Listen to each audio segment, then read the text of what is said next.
아유, 이 늙은 영감탱이 명줄도 참 길다니까. 빨리 죽어야 저 건물이며 돈이며 싹 다 내 건데. 도대체 언제 죽으려나 몰라. 냄새나서 같이 못 살겠어, 정말. 아유, 화장실 칸막이 너머로 들려오던 며느리의 그 끔찍한 목소리. 믿었던 도끼에 발등이 찍히다 못해 으스러지는 기분이었습니다. 하지만 저는 울지 않았습니다. 대신 아주 지독한 칼을 갈기 시작했죠. 착해 빠진 시어머니가 독한 마음을 먹으면 어떻게 되는지. 이야기 시작하기 전에 무료로 할 수 있는 구독과 좋아요 부탁드립니다. 지금부터 그 기막힌 이야기를 시작합니다. 아들 내외의 집들이 날이라 온 집안이 아주 떠들썩했죠. 현관에는 주인을 알 수 없는 비싼 구두들이 어지럽게 널려 있고 거실에서는 웃고 떠드는 소리가 담장을 넘을 기세였습니다. 그 소란스러움이 마치 제 속을 뒤집어 놓으려는 듯 요란하기만 했지요. 며느리 미인은 어디서 났는지 모를 고급 색동 한복을 곱게 차려입고는 마치 자기가 이 구역의 여왕이라도 된 양. 손님들을 맞이하느라 분주한 모습이더군요. 그 얼굴에 걸린 미소가 어찌나 화사하던지 보는 사람의 눈이 멀어버릴 정도였으니까요. 그 시각 저는 부엌 구석진 자리에 처박혀 말없이 과일만 깎고 있어야 했습니다. 손님들 앞에 나서지 말고 뒷바라지나 하라는 며느리의 무언의 압박이 등 뒤를 찔러댔거든요. 화려한 잔치상의 뒤편, 어두운 그림자 속에 숨어 식모처럼 과일 껍질이나 벗겨내는 것이 그날 저에게 주어진 역할이었던 겁니다. 참 비참한 노릇이죠. 어머님, 사과 껍질이 너무 두껍잖아요. 손님들 드실 건데 신경 좀 쓰시지. 하여간 촌스러우셔라. 지나가며 툭 던지는 며느리의 그 한마디가 제 가슴을 예리한 칼날처럼 베고 지나갔습니다. 칼끝이 사과 껍질을 파고들 때마다 제 속도 함께 베어나가는 기분이었죠. 손에 쥔 과도가 파르르 떨려왔지만 저는 입술을 깨물며 참아내야만 했습니다. 거실 쪽에서는 며느리의 가증스러운 목소리가 더욱 크게 들려왔습니다. 자신의 허영심을 감추기 위해 시어머니를 깎아내리는 그 목소리가 말입니다.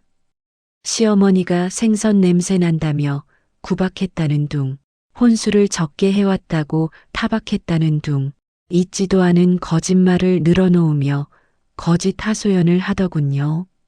와인잔을 우아하게 들어올리며 세상 착한 며느리를 연기하는 그 모습을 보니 위장이 뒤틀리고 구역질이 치밀어 올라 견딜 수가 없었죠. 그 말을 들은 손님들이 혀를 차며 저를 욕하는 소리에 가슴이 미어지는 것만 같았습니다. 저들은 모르겠지요. 저 천사 같은 얼굴 뒤에 숨겨진 악마의 본성을요. 저는 깎던 사과를 내려놓고 부엌에서 천천히 걸어 나왔습니다. 더 이상 참을 필요가 없었으니까요. 제 손에는 과일 접시 대신 방금 도착한 문자가 서늘하게 떠 있는 핸드폰이 들려 있었죠. 준비됐습니다. 문 열어주세요. 그 짧은 문장 하나가 제 심장을 거세게 두드렸습니다. 그녀들이 도착했다는 신호였으니 이제 진짜 심판이 시작된다는 생각에 손끝이 파르르 떨려왔죠. 두려움 때문이 아니었습니다. 드디어 이 지긋지긋한 연극을 끝낼 수 있다는 전율 때문이었지요. 때마침 현관 초인종이 울렸습니다. 띵동, 그 소리가 제게는 복수의 시작을 알리는 웅장한 종소리처럼 들렸습니다. 어머, 누구지? 올 사람 다 왔는데? 미인은 아무것도 모른 채 세상 가장 환한 미소를 지으며 현관으로 달려갔습니다. 그리고 망설임 없이 문을 활짝 열어 제꼈죠. 자신의 파멸이 문 밖에 서 있는 줄도 모르고 말입니다. 하지만 그 가식적인 미소는 문 앞에 선 사람들을 확인하는 순간 마치 유리가 깨지듯 산산조각이 나고 말았습니다. 그 잘난 며느리의 얼굴이 하얗게 질리다 못해 흑빛으로 변해버리는 걸 보는 건 정말 찰나의 순간이었죠. 도대체 그 문 밖에 누가 서 있었을까요? 과연 미희가 그토록 감추고 싶어 했던 진실은 무엇이었을까요? 지금부터 제가 준비한 아주 지독한 복수극을 처음부터 하나하나 천천히 들려드리겠습니다. 새벽 4시, 세상이 아직 짙은 어둠에 잠겨 있는 시간. 차가운 새벽 공기를 마시는 게 제 평생 변하지 않는 일상이었습니다. 남들보다 일찍 하루를 시작해야만 시장 한구석에 있는 제 작은 생선 가게 문을 누구보다 먼저 열 수 있었으니까요. 한겨울에는 살을 애는 듯한 칼바람이 옷깃을 파고들어 뼛속까지 시리게 했고, 한여름에는 숨이 턱턱 막히는 비릿한 열기를 견뎌내야 했습니다. 얼음장처럼 차가운 물에 손을 담그고 펄떡이는 물고기를 손질하며 무려 30년이라는 세월을 버텼죠. 비린내가 살갗 깊숙이 배어들어 아무리 향기 좋은 비누로 박박 문질러 씻어내도 지워지지 않는 문신처럼 제 몸에 남은 것만 같았습니다. 가끔 버스를 타면 옆자리 사람이 코를 찡그리는 것 같아 저도 모르게 옷깃을 여미며 몸을 움츠리곤 했죠. 참 서러운 세월이었죠. 거북이 등껍질처럼 거칠어지고 갈라진 손등은 훈장처럼 남았지만 제 마음 한구석은 늘 시린 바람이 부는 듯 허전했습니다. 남편은 술병을 앓다가 10년 전에 세상을 떠나고 저 혼자 억척같이 아들을 키워야 했거든요. 생선을 팔아번 꼬깃꼬깃한 돈, 비린내와 땀 냄새가 섞인 그 돈으로 아들을 대학까지 보낸 것이 제 인생의 유일한 자부심이자 낙이었지요.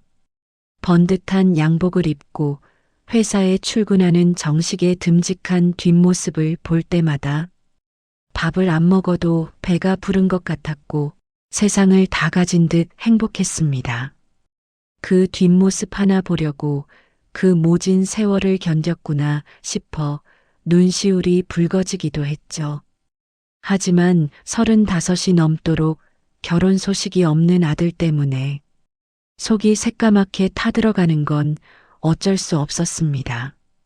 가게 단골들이 아들 장가는 도대체 언제 보내냐고, 혹시 어디 하자 있는 거 아니냐고 짓궂게 물을 때마다 쓴웃음만 지으며 황급히 말을 돌리곤 했습니다. 속으로는 우리 아들이 얼마나 잘난 아들인데 하며 서운함을 삼켰죠. 사실 통장에는 제 청춘과 맞바꾼 피 같은 돈이 2억 가까이 차곡차곡 모여 있었거든요. 노후를 편안하게 보내기 위해 마련해둔 작지만 알짜배기 상가 건물도 하나 가지고 있었죠. 이 모든 게 다 내 아들, 정식이를 위한 것이었습니다. 아들이 결혼만 한다면 집도 해주고 부족함 없이 지원해줄 생각에 밤잠을 설치며 행복한 상상을 하기도 했죠. 손주를 품에 안아보고 따뜻한 밥 한 끼 지어 먹이는 게 제 남은 생의 유일한 소원이었으니까요. 그러던 어느 날 아들이 평소와 다르게 들뜬 목소리로 전화를 걸어왔습니다. 엄마, 나 만나는 여자 있어. 참하고 좋은 여자야. 참하고 좋은 여자라니. 그 말 한마디에 심장이 쿵쿵거려 그날 밤은 뜬 눈으로 지새웠답니다. 설렘과 동시에 두려움이 밀려왔죠. 거울 속에 비친 제 주름진 얼굴과 생선 비린내 나는 손을 보며 혹시라도 예비 며느리가 실망하지 않을까, 나 같은 시어머니를 부끄러워하지 않을까 걱정했지요. 일주일 뒤 아들이 약속대로 여자를 데려왔습니다. 미희라는 이름의 그 아이는 수수한 옷차림에 화장기 없는 얼굴이 참으로 단아해 보였습니다. 요란하지 않고 차분한 인상이 제 마음에 쏙 들더군요. 조용하고 예의 바른 말투로 인사를 건네는 모습이 썩 마음에 들었습니다. 요리학원 강사로 아이들을 가르친다는 직업도 건실해 보여 안심이 되었죠. 대화를 나누다 보니 부모님이 일찍 돌아가셔서 친척 집을 전전하며 혼자 힘겹게 컸다는 고백을 하더군요. 그 이야기를 듣는데 가슴이 찡해졌습니다. 눈칫밥을 먹고 자랐다는 말에 고생만 하다간 제 지난 날이 겹쳐 보여 안쓰러웠죠. 어린 나이에 얼마나 외롭고 힘들었을까 싶어 저도 모르게 눈물이 고였습니다. 그런데 미희가 제 거친 손을 덥석 잡으며 그 큰 눈망울에 눈물을 글썽이는 게 아니겠습니까? 어머니 손이 참 따뜻해요. 돌아가신 부모님 생각이 나서 눈물이 나네요. 그 말 한마디에 굳게 닫혀있던 제 마음의 빗장이 허무하게 풀려버리고 말았습니다.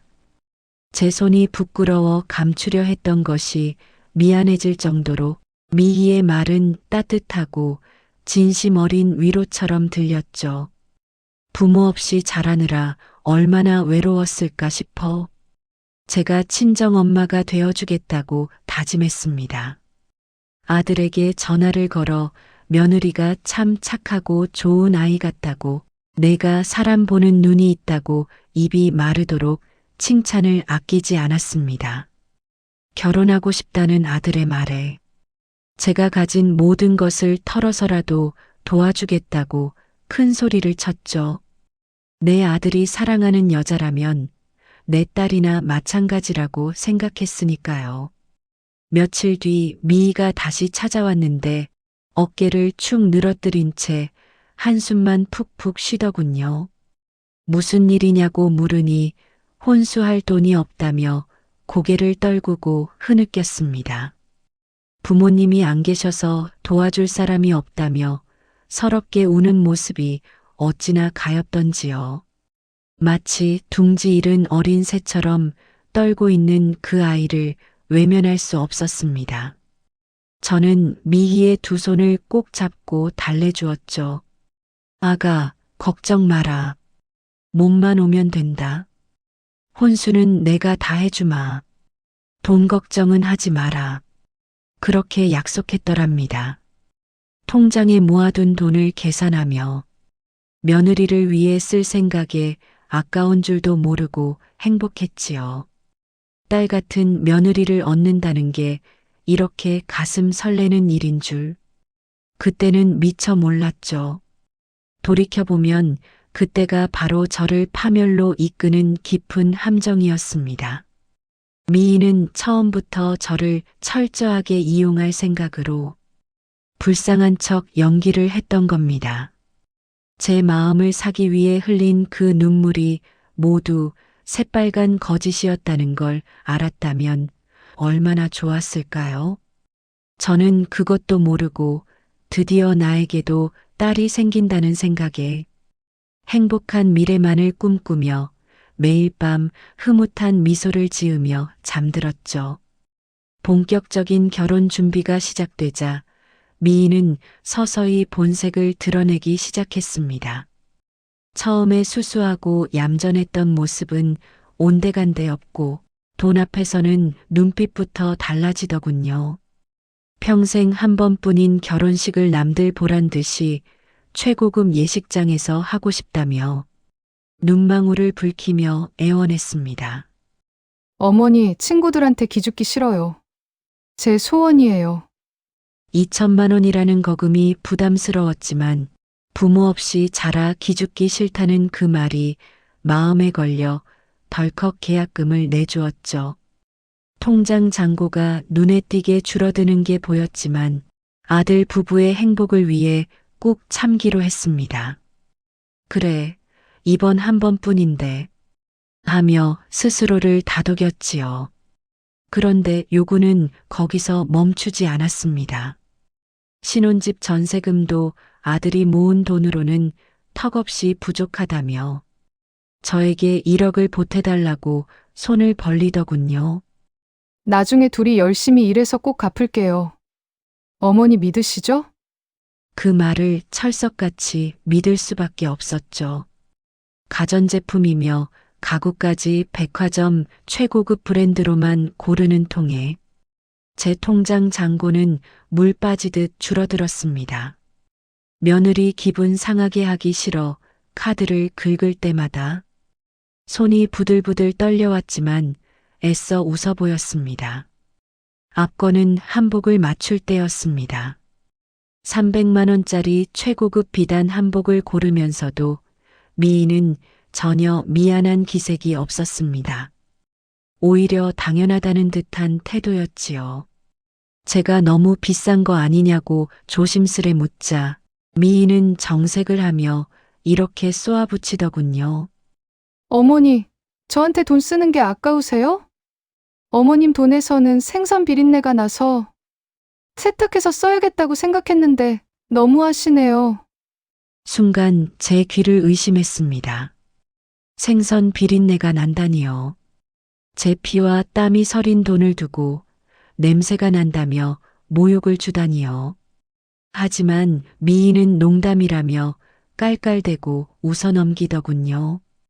그 웃음소리가 어찌나 날카롭게 제 가슴을 찌르던지 저는 기가 막혔지만 분위기를 깰까봐 황급히 아니라고 손사래를 치며 비위를 맞추기에 급급했죠. 결혼을 코앞에 두고 분란을 일으키고 싶지 않았으니까요. 그날 밤 통장을 확인하니 30년을 악착같이 모은 돈이 반토막이 나 있어 깊은 한숨이 절로 나왔습니다. 답답한 마음에 친구에게 전화를 걸어 너무 많이 쓴 것 같다고 하소연을 해보았습니다. 친구는 며느리가 너무 과하게 요구하는 것 같다며 걱정스러운 목소리로 말하더군요. 하지만 이미 엎질러진 물이라 이제 와서 되돌릴 수도 없는 노릇이었죠. 결혼식은 코앞으로 다가왔고 저는 불안한 마음을 애써 억누르며 날짜만 세고 있었습니다. 이때 멈췄어야 했는데 이미 너무 늦어버린 뒤였죠. 결혼식이 코앞으로 다가오자 미인은 혼인신고와 관련된 서류를 준비한다는 핑계로 또 다른 은밀하고도 찜찜한 부탁을 해왔습니다. 신혼집 전세 계약을 제 명의로 해야 한다며 세금 혜택을 운운하더군요. 아들이 회사 기숙사 때문에 주택이 잡혀 있어 세금 문제가 복잡하다는데 평생 시장 바닥에서 생선이나 팔아온 제가 복잡한 세법을 알 리가 있나요? 왠지 모르게 찜찜하고 불안했지만 아들까지 합세해 엄마 명의로 해야 한다고 거드니 거절할 명분이 없었지요. 엄마, 요즘 세금이 얼마나 무서운 줄 알아? 미희 말이 맞아. 엄마 명의로 해두면 나중에 다 돌려받을 수 있어. 엄마, 우리 못 믿어? 아들의 그 확신에 찬 목소리에 자식 이기는 부모 없다고 또다시 도장을 찍어주고 말았습니다. 참 어리석었죠. 예식장 계약서도 노인 할인을 핑계로 제 이름으로 해달라고 끈질기게 졸라댔습니다. 뭔가 이상했지만 결혼을 앞두고 예민해진 며느리를 의심하고 싶지 않아 또다시 고개를 끄덕여 주었죠. 그래, 늙은 내가 이름 좀 빌려주는 게 대수냐 싶었던 겁니다. 결혼식 일주일 전에는 신혼여행 경비가 부족하다며 또다시 100만 원을 요구했습니다. 이미 너무 많이 썼다고 내 노후 자금까지 건드려야 한다고 난색을 표하니 정식이에게는 비밀이라며 눈물을 글썽이며 애원하더군요. 어머니, 평생 한 번 가는 신혼여행이잖아요. 가서 맛있는 것도 사 먹고 선물도 사오고 싶은데 돈이 없어서 그래요. 결국 저는 며느리의 그 뻔한 눈물 연기에 또 마음이 약해져 지갑을 열고 말았죠. 결혼식 날 웨딩드레스를 입은 미인은 눈부시게 아름다워 보였지만 제 통장은 텅 비어버렸습니다. 신혼여행을 떠난 일주일 동안 연락 한 통 없는 아들 내외가 야속하기만 했지요. 텅 빈 집에서 바닥난 통장을 들여다보며 긴 한숨을 내쉬었답니다. 30년 세월이 고스란히 담긴 피 같은 돈이 불과 몇 달 만에 신기루처럼 사라지니 허탈감이 밀려왔죠. 친구가 찾아와 위로를 건넸지만 제 마음속 불안감은 가시지 않았습니다. 뭔가 단단히 잘못된 것 같다는 불길한 예감이 제 목을 서서히 조여오는 것 같았죠. 신혼여행에서 돌아온 며느리에게 따뜻한 밥이라도 해주고 싶어 집으로 불렀습니다. 명색이 요리 강사라는데 솜씨도 볼 겸 후식으로 사과를 깎으라고 칼을 건넸지요. 그런데 이게 웬일입니까? 요리 강사라던 아이가 칼질을 너무 못하더군요. 사과 껍질이 뚝뚝 끊어지고 살점이 두껍게 깎여나가는 걸 보며 고개를 갸웃거릴 수밖에 없었지요.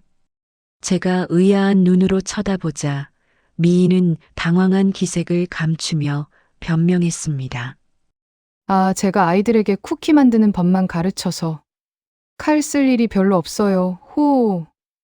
그 변명이 어딘가 석연치 않았지만 그냥 넘어가 주기로 했습니다. 그런데 저녁에 술상이 차려지자 미희의 눈빛이 묘하게 달라졌습니다. 소주잔을 맥주잔에 떨어뜨려 폭탄주를 만드는 솜씨가 어찌나 현란한지 입이 다물어지지 않더군요. 손목 스냅을 이용해 술병을 흔드는 기술이며 술잔을 돌리는 손놀림이 하루 이틀 해본 솜씨가 아니었지요. 마치 물 만난 고기처럼 능숙하게 술을 제조하는 며느리의 모습이 낯설게만 느껴졌습니다.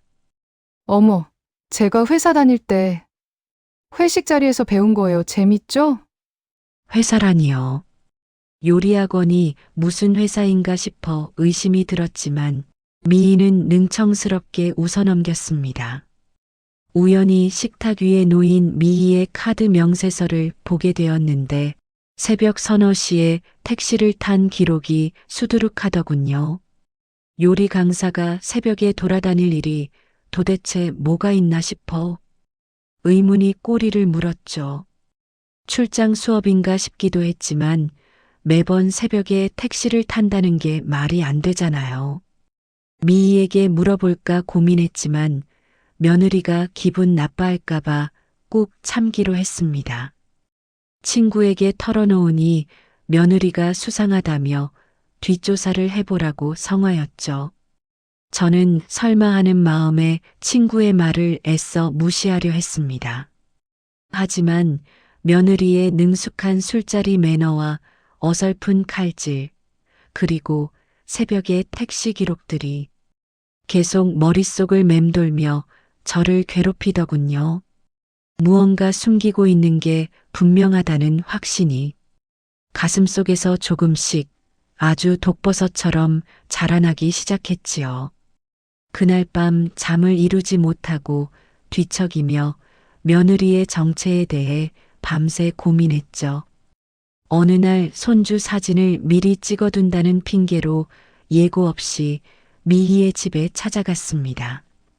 배를 여러 번 눌러도 대답이 없어 돌아가려는데 한참 만에 문이 열렸습니다. 미희는 헝클어진 머리에 화장기 없는 부스스한 얼굴로 저를 맞이하더군요. 연락도 없이 왜 왔냐며 불편해하는 기색이 역력해 민망함이 밀려왔습니다. 그런데 집 안으로 들어서자마자 코를 찌르는 진동하는 술 냄새와 담배 냄새에 기겁을 하고 말았지요. 현관에는 낯선 여자 구두들이 어지럽게 널려 있었고 거실 바닥에는 빈 양주병과 소주병이 뒹굴고 있었습니다. 그리고 벽에는 낯선 룸살롱 명함이 떡하니 붙어 있더군요. 강남 최고급 룸살롱 더블X. 친구들과 집들이를 했다는데 룸살롱 명함을 주고 갔다는 게 도무지 말이 안 되었죠. 제가 명함을 쳐다보자 미인은 화들짝 놀라며 그냥 길거리에서 받은 광고 전단지라며 황급히 떼어 구겨버리려 했지요. 아, 이거 별거 아니에요. 신경 쓰지 마세요, 어머니. 다음부터는 오실 때 미리 연락 좀 주세요. 저도 사생활이 있잖아요. 미인은 저를 쫓아내듯 밖으로 내보내며 늙은이가 눈치 없이 찾아왔다며 궁시렁거리는 소리를 했습니다. 제 귀로 똑똑히 들었지요.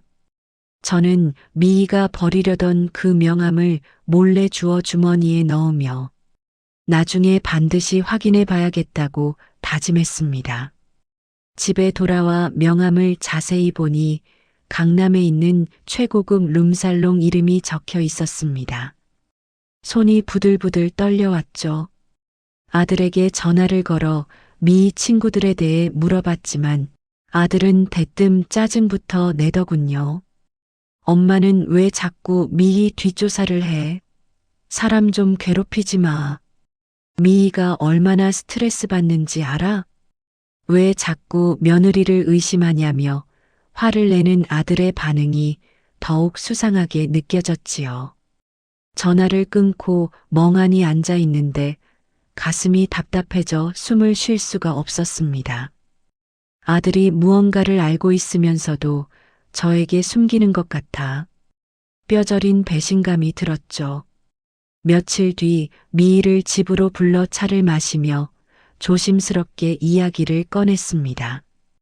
다니는 요리학원 주소를 알려달라고 했더니 미희의 표정이 순식간에 싸늘하게 굳어지더군요. 갑자기 왜 그러냐며 따져 묻는데 목소리가 가늘게 떨리고 있었지요. 정말 요리학원 강사가 맞는지 내 눈으로 확인하고 싶다고 솔직하게 말했습니다. 그러자 미희는 자기를 못 믿냐며 눈물을 뚝뚝 흘리고 고래고래 소리를 질렀습니다. 어머니, 저를 도대체 어떤 사람으로 보시는 거예요? 제가 그렇게 못 믿어오세요? 흑흑. 의심이 아니라 확인이라고 타이르듯 말했지만 미희는 듣지 않고 가방을 챙겨 나가버리더군요. 문을 쾅 닫고 나가는 뒷모습을 보며 저는 다리에 힘이 풀려 자리에 주저앉고 말았지요. 잠시 후 아들에게서 전화가 와서 왜 멀쩡한 사람을 의심하냐며 저에게 고함을 질렀습니다. 미희가 울면서 전화했다는데 시어머니가 자기를 의심한다며 억울해 죽겠다고 했다는 겁니다. 저는 너무 답답해서 사실대로 말했지만 아들은 제 말을 들으려 하지 않더군요. 엄마가 사람을 못 잡아먹어서 안달이네. 당장 미희한테 사과해. 안 그러면 나 엄마 안 봐. 전화를 끊고 나니 억울하고 분해서 눈물이 하염없이 흘러내렸습니다. 제가 대체 뭘 잘못했길래 아들에게 이런 취급을 받아야 하는지 이해할 수 없었죠. 평생 아들 하나만 바라보고 살았는데 며느리 편만 드는 아들이 사무치게 원망스럽더군요. 저를 나쁜 시어머니로 몰아가는 며느리의 소름 끼치는 연기에 치가 떨려왔죠. 그날 이후 아들은 제 연락을 완전히 끊어버렸습니다. 전화를 걸어도 받지 않고 문자도 읽지 않는 아들을 보며 가슴이 무너져 내리더군요. 아들이 이럴 줄은 꿈에도 몰랐는데 말입니다. 미희는 아예 제 번호를 차단해 버렸는지 신호조차 가지 않았지요. 추석 명절이 다가왔지만 텅 빈 집에는 정막만이 감돌고 있었습니다. 혼자 차례상을 차리며 남편 영정 앞에서 하염없이 눈물을 흘렸습니다.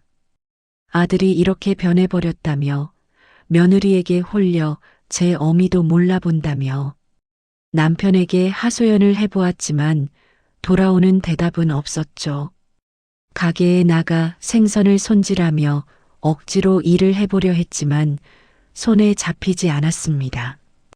단골들이 명절인데 아들이 안 오냐고 물을 때마다 가슴 한구석이 욱신거려 대답조차 할 수 없었죠. 밤늦도록 아들을 기다렸지만 끝내 현관문은 열리지 않았습니다. 며느리가 아들을 조종해 저를 철저히 고립시키고 있다는 생각에 분노가 치밀어 오르더군요. 친구에게 하소연하니 흥신소라도 써서 며느리의 뒷조사를 해보라고 조언했지요. 하지만 제 통장은 이미 바닥을 드러내고 있어 그럴 돈조차 남아있지 않았습니다. 정말 기가 막힐 노릇이었죠. 건물 월세로 근근히 버티며 하루하루를 눈물로 지새웠습니다. 평생을 착하게 살았는데 왜 이런 시련을 겪어야 하는지 하늘이 원망스럽더군요. 술기운을 빌려 잠을 청해보려 했지만 며느리에 대한 배신감에 잠 못 이루었지요. 이대로 당하고만 있을 수는 없다는 오기가 생기며 이를 악물었습니다. 두고 보자. 내가 이대로 무너지나. 그때부터 제 마음속에서 도끼가 자라나기 시작했죠. 어느 날 장을 보러 시장 화장실에 들렀다가 믿을 수 없는 목소리를 들었습니다. 칸막이 너머로 들려오는 목소리는 분명 미이였는데 평소와는 딴판이더군요. 누군가와 통화를 하며 걸걸하고 거친 말투로 욕설까지 섞어가며 떠들고 있었습니다. 그 내용이 어찌나 충격적인지 제 귀를 의심할 수밖에 없었죠. 야, 그 늙은 영감탱이 명줄도 길더라. 아유, 냄새나서 같이 못 살겠어. 빨리 죽어야 건물이며 돈이며 다 내 건데 말이야. 안 죽어서 짜증나 죽겠어, 영감탱이. 그게 저였습니다. 시어머니가 의심은 하지만 치매 걸린 늙은이 취급하면 그만이라고 깔깔대며 비웃는 소리가 제 고막을 찢는 것 같았습니다. 심장이 멎는 것 같았죠. 게다가 정식이도 자기 편이라며 건물을 자기 명의로 돌릴 계획까지 세우고 있었지요. 오빠는 내 손바닥 아니야. 끼는 대로 다 하던데. 조금만 기다려봐, 한몫 생겨서 갈 테니까. 아들이 이 모든 사실을 알고도 저를 속였다는 생각에 피가 거꾸로 솟구쳤습니다. 전화가 끊기고 미희가 나간 뒤에도 저는 다리가 풀려 일어설 수가 없었지요. 거울 속에 비친 제 창백한 얼굴을 보며 며느리가 저를 죽이려 한다는 공포에 사로잡혔더군요. 집으로 돌아와 주저앉아 며느리의 끔찍한 말들을 되새기며 치를 떨었습니다. 배신감이 사무쳐 온몸이 부들부들 떨려왔죠. 다음날 새벽같이 일어나 미희의 집 앞으로 가서 쓰레기 봉투를 뒤졌습니다. 남들이 볼까 두려웠지만 진실을 밝히기 위해서라면 더러운 일도 마다하지 않았지요. 봉투를 뜯어보니 잘게 찢어진 종이 조각들이 쏟아져 나왔습니다. 그 조각들을 떨리는 손으로 하나하나 맞춰보니 더블엑스라는 룸살롱 명함과 고가의 드레스 영수증이었죠. 100만 원짜리 드레스와 50만 원짜리 화장품 영수증은 요리 강사의 월급으로는 감당할 수 없는 것들이었습니다.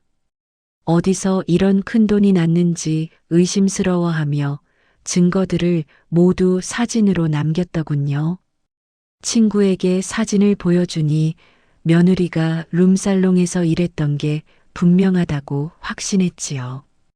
친구는 아는 사람을 통해 그 룸살롱에 대해 자세히 알아보겠다고 약속했습니다. 그때 제 심정은 정말 지푸라기라도 잡고 싶은 심정이었죠. 며칠 뒤 친구가 충격적인 소식을 전해왔습니다. 강남에서 제일 비싼 룸살롱인 더블엑스에서 미희가 에이스 미스 김으로 불렸다는 것이더군요. 게다가 선불금 5천만 원을 갚지 않고 도망쳐서 마담이 이를 갈고 있다는 사실까지 알게 되었지요. 제 돈을 노리고 접근한 이유가 바로 그 빚 때문이었다는 것을 깨닫고 눈앞이 캄캄해졌습니다. 모든 퍼즐이 맞춰지는 순간이었죠. 5천만 원이라는 거액의 빚을 갚기 위해 저를 이용했다는 사실에 분노가 치밀어 올랐습니다. 아들이 이 모든 것을 알고도 저를 속였다는 배신감에 가슴이 갈갈이 찢어지는 것 같았지요. 하지만 저는 눈물을 닦으며 차가운 이성을 되찾으려 노력했습니다. 이제는 제가 받은 고통을 그들에게 고스란히 돌려줄 차례라고 다짐했더군요. 그래, 피눈물이 뭔지 내가 똑똑히 보여주마. 복수의 칼날을 갈기 시작했죠. 친구의 소개로 유흥가 사정의 밝은 식당 주인 김 씨를 만났습니다. 조용한 찻집에서 김 씨에게 제 사정을 털어놓으며 도움을 청했지요. 김 씨는 더블엑스 룸살롱 마담이 악질이라며 빚을 안 갚으면 끝까지 쫓아다니는 사람이라고 설명했습니다. 저는 그 마담을 만나게 해달라고 부탁했고 김 씨는 흔쾌히 수락했죠. 며칠 뒤 화려한 옷차림의 마담을 직접 대면했습니다. 마담은 미스 김이 빚을 갚지 않고 도망쳤다는 사실에 분노하며 저를 쳐다보더군요.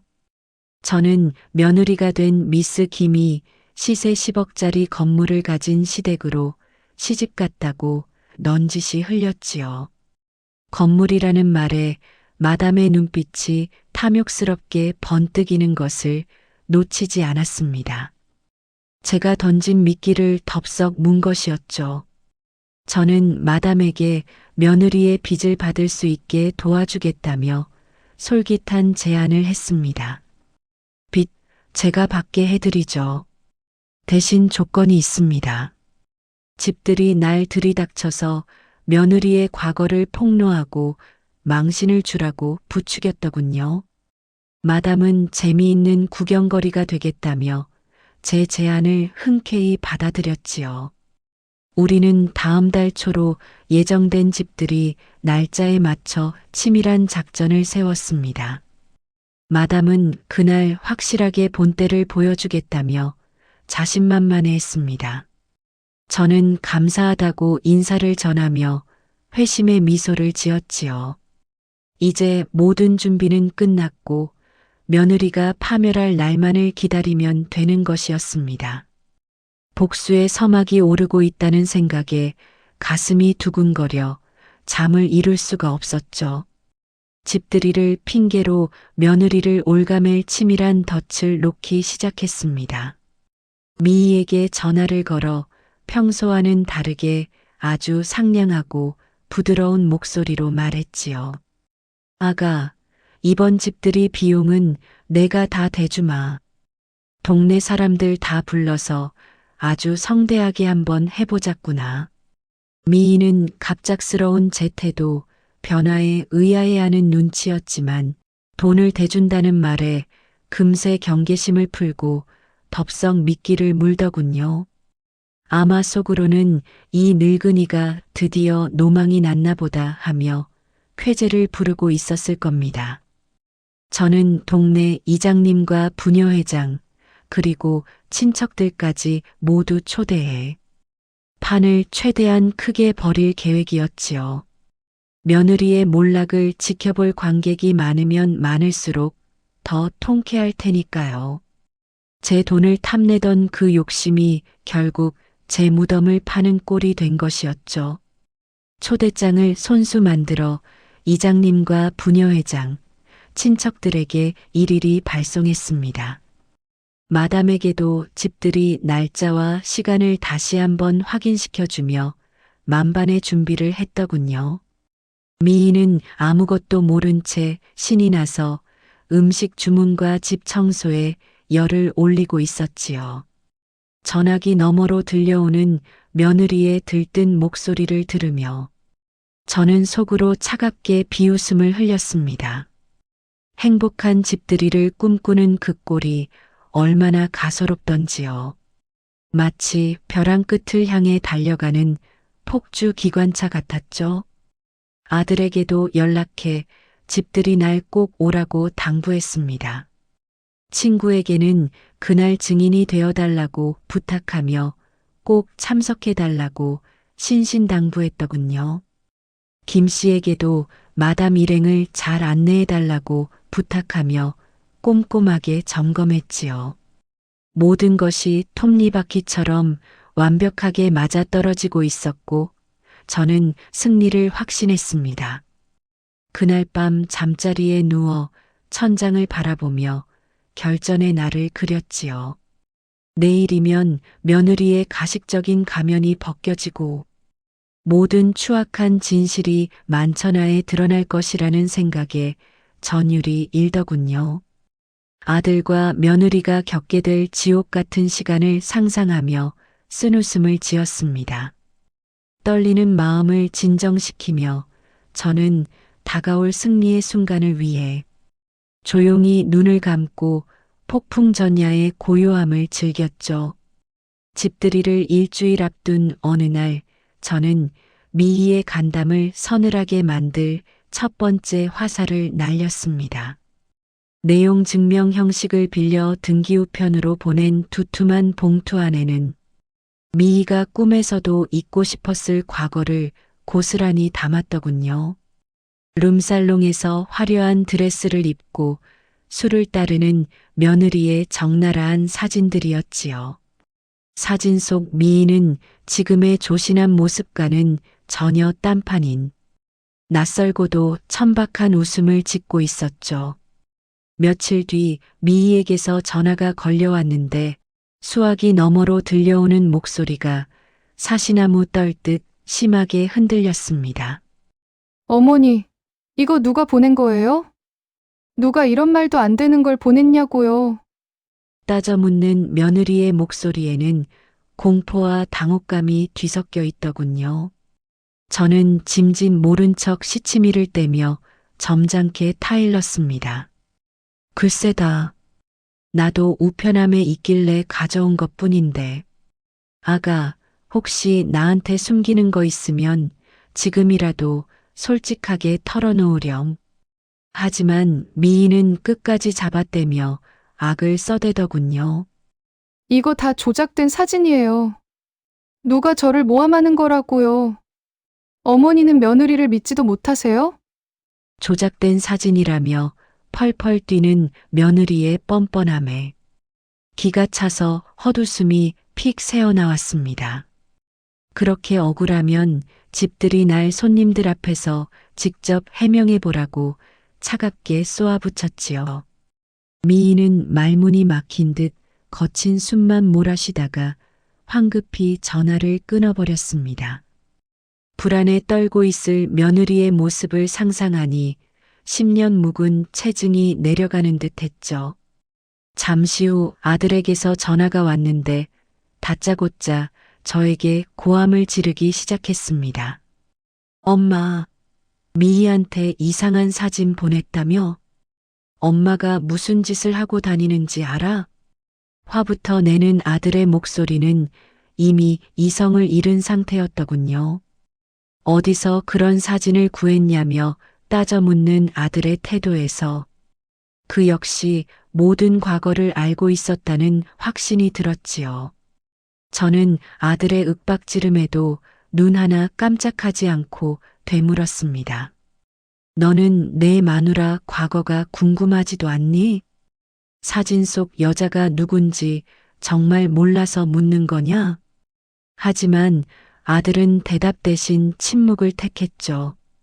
제발 미희를 괴롭히지 말라며 애원하는 아들의 목소리가 처량하게 들렸습니다.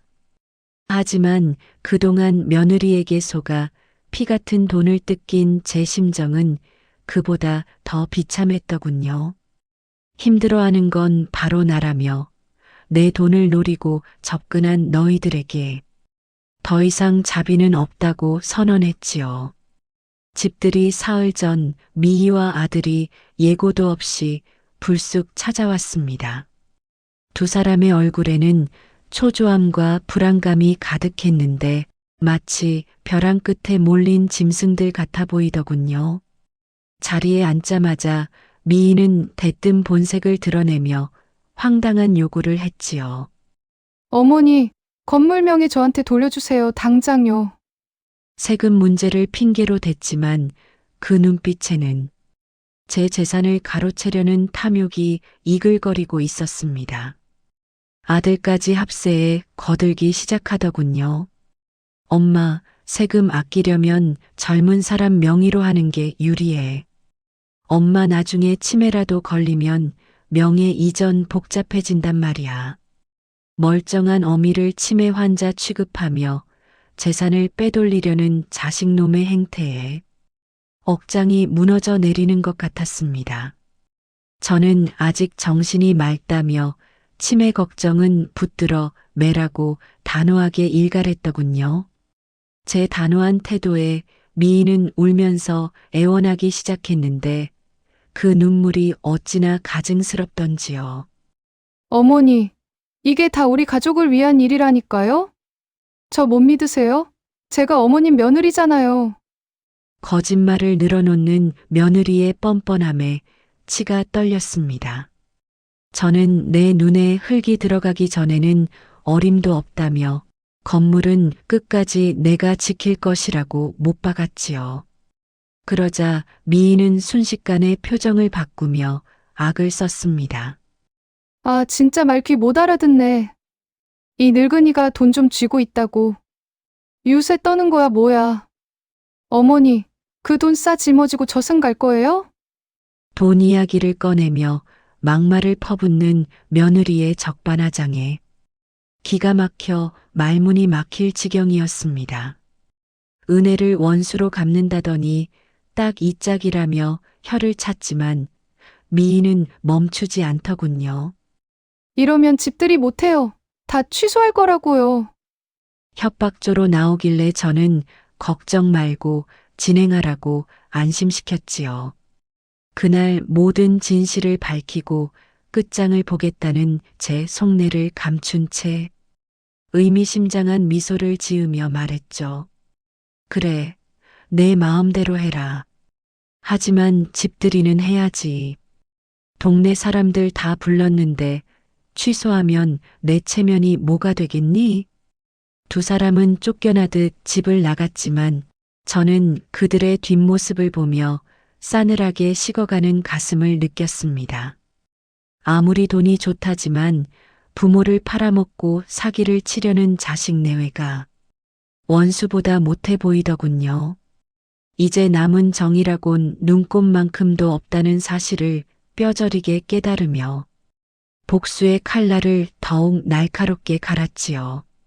그날의 배신감은 평생 지워지지 않을 상처로 남았죠. 미희와 아들이 돌아간 뒤 저는 바로 친구에게 전화를 걸어 상황을 알렸습니다. 며느리가 조급해져서 제 재산을 노리고 있다는 사실을 전하며 계획대로 밀고 나가자고 했더군요. 친구는 잘하고 있다며 집들이 날까지 며느리가 땀만 먹지 못하게 안심시키라고 조언했지요. 저는 마담에게도 연락해 며느리가 불안해하고 있으니 이때가 기회라고 귀띔했죠.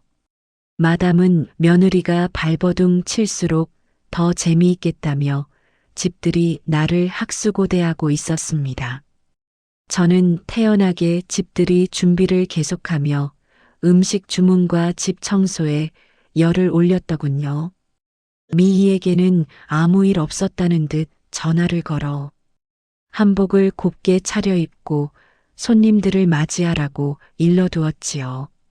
며느리는 제 속도 모르고 제가 마음을 돌린 줄 알고 안도하는 눈치였습니다. 미희가 준비한 한복은 한눈에 봐도 최고급 원단으로 지은 비싼 옷이었습니다. 제가 준 돈은 아닐 텐데 어디서 그런 큰 돈이 났는지 의심스러웠지만 내색하지 않았더군요. 집들이 전날 저는 마지막으로 마담과 통화하며 약속 시간을 다시 한번 확인했지요.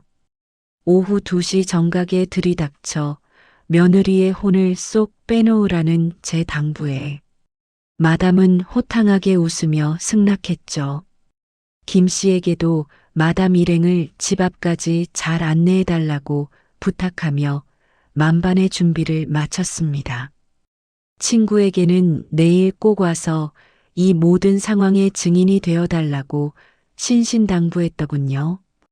그날 밤 잠자리에 누웠지만 심장이 두근거려 도저히 잠을 이룰 수가 없었지요.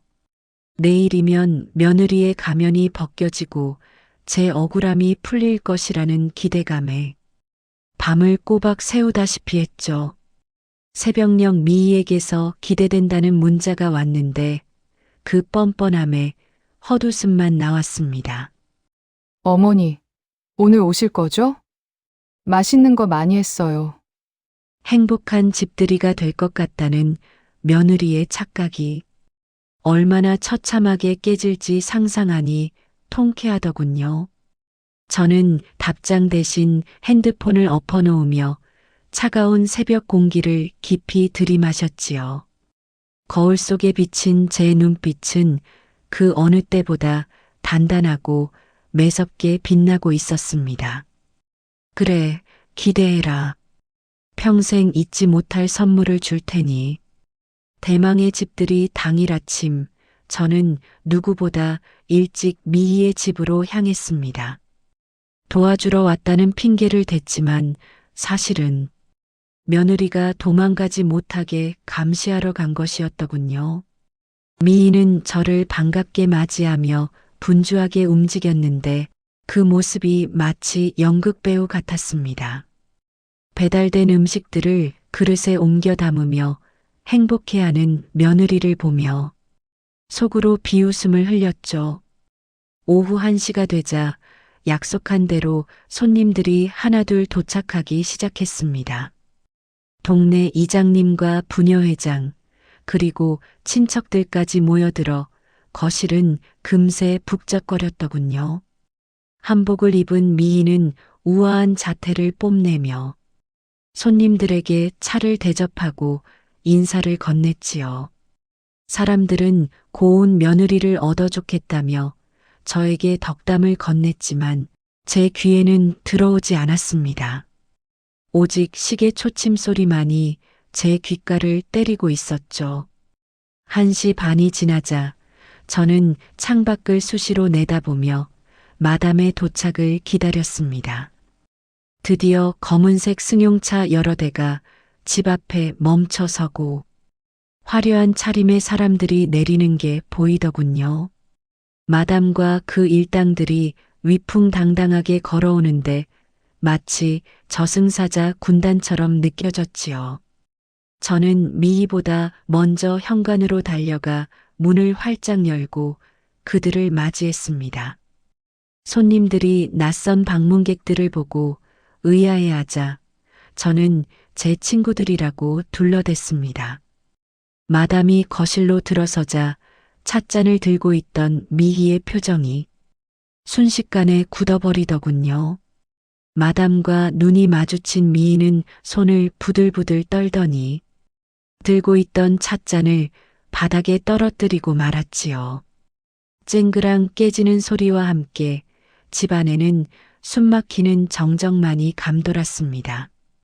마담은 얼어붙은 미희를 향해 비아냥거렸습니다.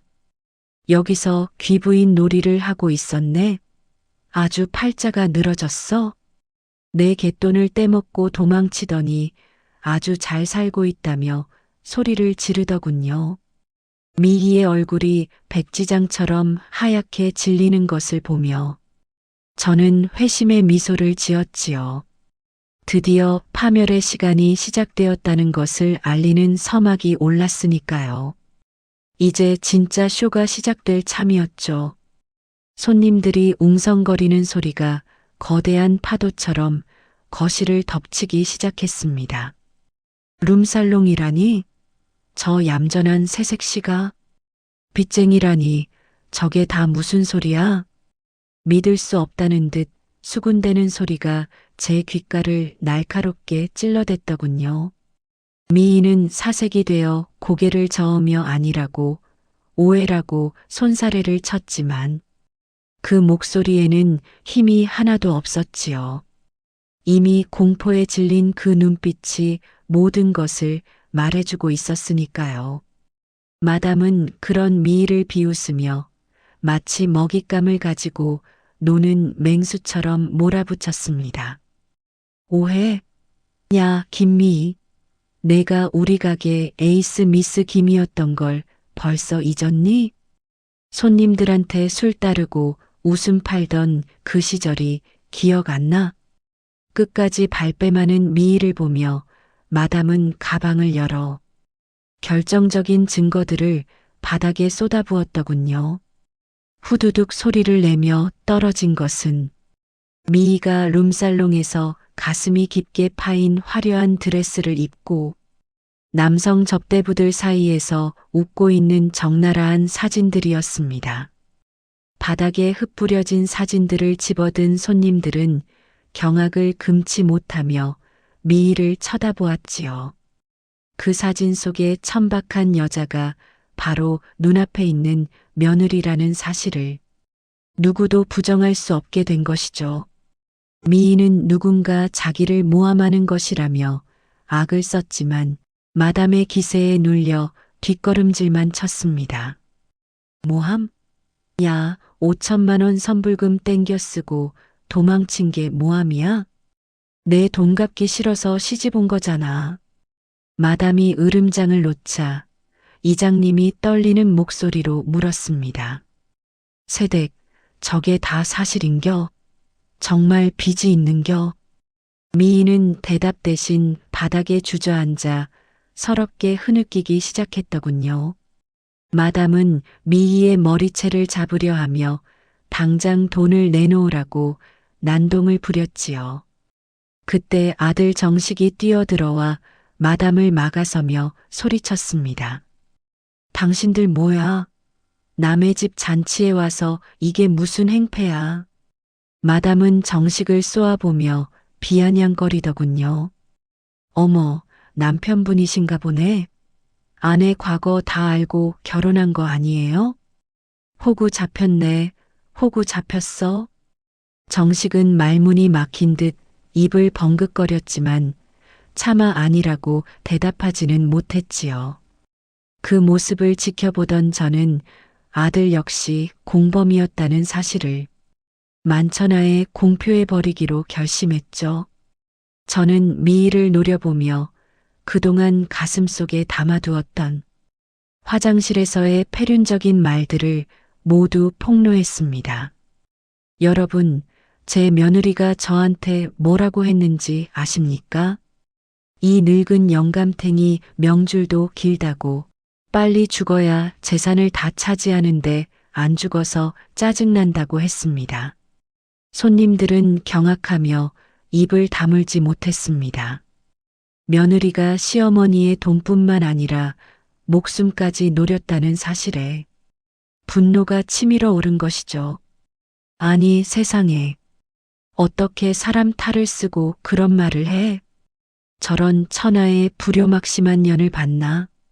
비난의 화살이 미희에게 쏟아지자 미희는 모든 것이 들통났다는 절망감에 바닥을 치며 통곡했더군요. 하지만 이미 엎질러진 물이었지요. 이장님은 자리를 박차고 일어나 호통을 쳤습니다. 자네 정말 그렇게 말했나? 시어머니한테 그게 할 소리여. 부녀회장 역시 혀를 차며 거들었지요. 어쩐지 눈빛이 예사롭지 않더라니. 쯧쯧. 친척들은 저에게 다가와 그동안 마음고생이 얼마나 심했냐며 눈시울을 붉히며 위로를 건넸지요. 손님들의 비난이 쏟아지자 미희는 고개를 들지 못한 채 죄인처럼 웅크리고만 있었죠. 마담은 미희를 강제로 일으켜 세우며 협박했습니다. 돈 없으면 몸으로라도 때워야지. 당장 가자, 가게로. 미희는 제발 그것만은 안 된다며 다시는 그 일을 하기 싫다고 애원했더군요. 살려주세요. 다시는 안 그럴게요. 제발요. 하지만 마담은 냉혹하게 미희의 팔을 꺾으며 잘라 말했지요. 선택권은 너한테 없어. 빚다 갚을 때까지 발목 잡힐 줄 알아. 아들은 저를 쳐다보며 제발 한 번만 도와달라고 빌었습니다. 엄마, 미희 좀 살려줘. 돈 좀 갚아줘. 제발. 저는 차갑게 외면하며 쏘아붙였더군요. 내 돈은 피 비린내 나서 싫다며. 이제 와서 그 더러운 돈이 필요해졌니? 돈이 없다는 미희의 말에 마담은 시어머니 건물이라도 내놓으라며 윽박질렀지만 저는 단호하게 나서서 못 박았지요. 내 건물은 10원 한 장도 너희들에게 줄 수 없다. 내 피땀으로 모은 재산 사기꾼들에게 털릴 바엔 차라리 사회에 환원하겠다. 마담은 그렇다면 방법이 없다며 미희를 질질 끌고 가려 했죠. 미희는 살려달라고 비명을 질렀지만 아무도 도와주는 사람은 없었습니다. 손님들은 더 이상 볼 꼴 못 보겠다며 하나둘 자리를 뜨기 시작했더군요. 텅 빈 거실에는 저와 아들 내외, 그리고 마담 일행만이 남아 숨막히는 대치를 이어갔지요. 저는 아들에게도 당장 내 집에서 나가라며 소리쳤습니다. 너도 쟤랑 똑같은 놈이야. 내 눈앞에서 당장 꺼져. 마담에게 끌려나가는 미희의 처참한 뒷모습을 보며 저는 묘한 해방감을 느꼈습니다. 아들은 울면서 미희를 따라 나섰지만 한 번 닫힌 제 마음의 문은 다시는 열리지 않았더군요. 모든 것이 끝나고 난 뒤 엉망진창이 된 거실에 홀로 남겨지니 다리가 풀려 주저앉고 말았지요. 친구가 다가와 어깨를 감싸주며 잘했다고 다독여주자 그제야 참았던 눈물이 터져나왔죠. 한참 뒤 아들이 다시 찾아와 문을 두드렸습니다. 눈물 콧물 범벅이 된 얼굴로 잘못했다며 용서를 비는 꼴이 가관이더군요. 이제 와서 미안하다니 그 뻔뻔함에 치가 떨려 문도 열어주지 않고 대문 너머로 소리쳤지요. 이미 늦었다. 너희 둘 다 내 인생에서 깨끗이 지워버릴 테니 다시는 찾아오지 마라. 아들은 무릎을 꿇고 앉아 헛소리를 늘어놓았습니다.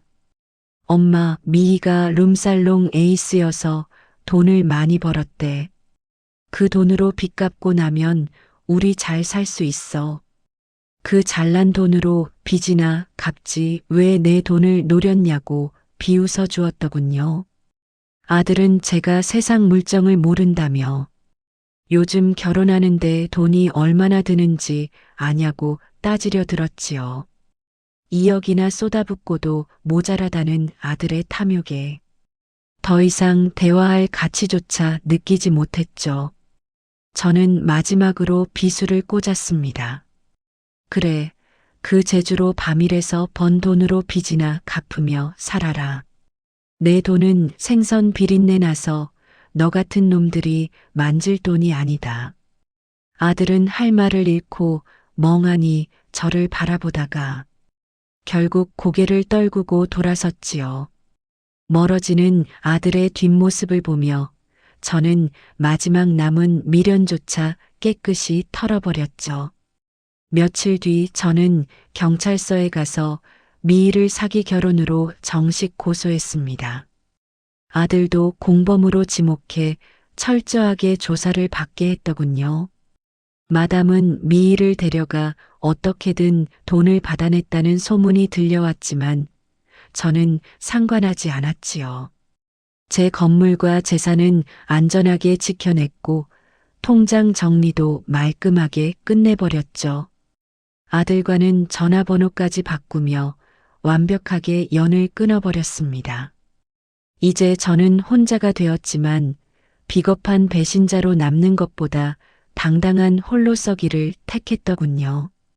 다시 생선 가게로 돌아와 칼을 잡으니 익숙한 비린내가 오히려 향기롭게 느껴졌지요. 에이, 자식 농사 좀 망치면 어때? 내 인생이 남았는데. 하며 소주 한 잔을 털어 넣었죠. 어느덧 6개월이라는 시간이 흘러 지루했던 재판도 모두 끝이 났습니다. 미희는 사기 결혼 혐의가 인정되어 유죄 판결을 받았고 집행유예로 풀려났더군요. 아들 정식 역시 공범으로 벌금형을 선고받아 정과자 신세가 되었지요. 저는 법정 근처에는 얼씬도 하지 않고 그들의 몰락을 전해 듣기만 했죠. 들리는 소문에 의하면 미희는 마담의 감시하에 빚을 갚느라 다시 유흥업소를 전전한다고 하더군요. 아들은 회사에 소문이 퍼져 쫓겨나듯 그만두고 지방으로 내려가 막노동을 하며 산다고 합니다. 그들이 지옥불에서 구르든 말든 이제 저와는 상관없는 남의 이야기가 되었지요. 저는 매일 새벽 4시에 일어나 가게 문을 열고 생선을 손질하며 제 일상을 완벽하게 되찾았죠. 단골 손님들은 고생 많았다며 제 손을 잡아주고 따뜻한 위로를 건넸습니다. 친구는 수시로 찾아와 말벗이 되어주고 함께 밥을 먹으며 외로움을 달래주었더군요. 건물에서 나오는 월세는 노후를 보내기에 충분했고 더 이상 돈 걱정은 없게 되었지요.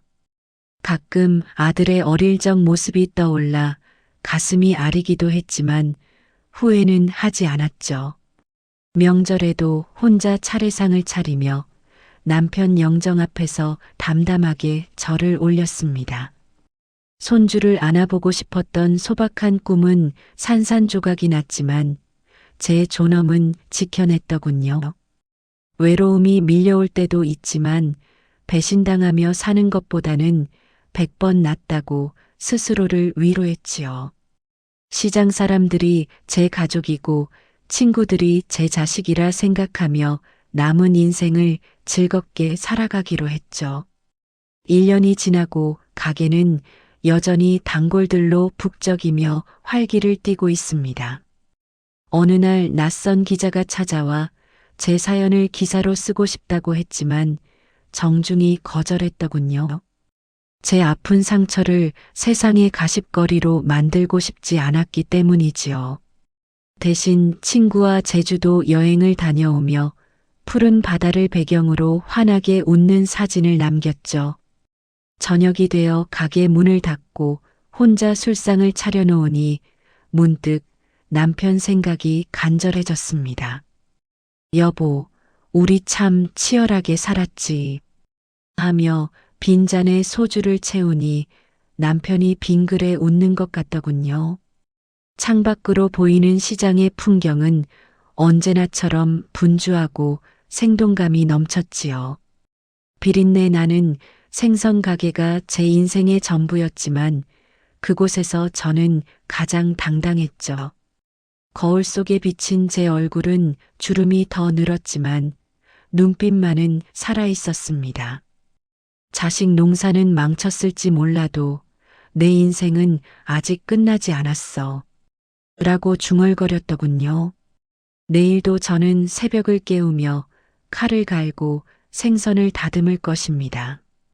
혼자여도 괜찮다는 자신감이 제 남은 인생을 지탱해줄 든든한 버팀목이 되었으니까요. 이 긴 이야기를 다 하고 나니 가슴속에 맺혀있던 묵은 체증이 싹 내려가는 것처럼 마음이 한결 가벼워지네요. 여러분도 혹시 저처럼 가슴속에 담아둔 응어리가 있다면 주저 말고 털어내 보시길 바랍니다. 속이 좀 후련해지셨는지 모르겠네요. 제 이야기가 여러분의 답답한 속을 조금이나마 뚫어드렸다면 댓글로 여러분의 생각도 들려주세요. 그 이야기를 듣는 것만으로도 제게는 큰 위로가 될 것 같습니다. 구독과 좋아요를 눌러주시는 여러분의 따뜻한 마음이 저에게는 무엇보다 큰 힘이 됩니다. 감사합니다.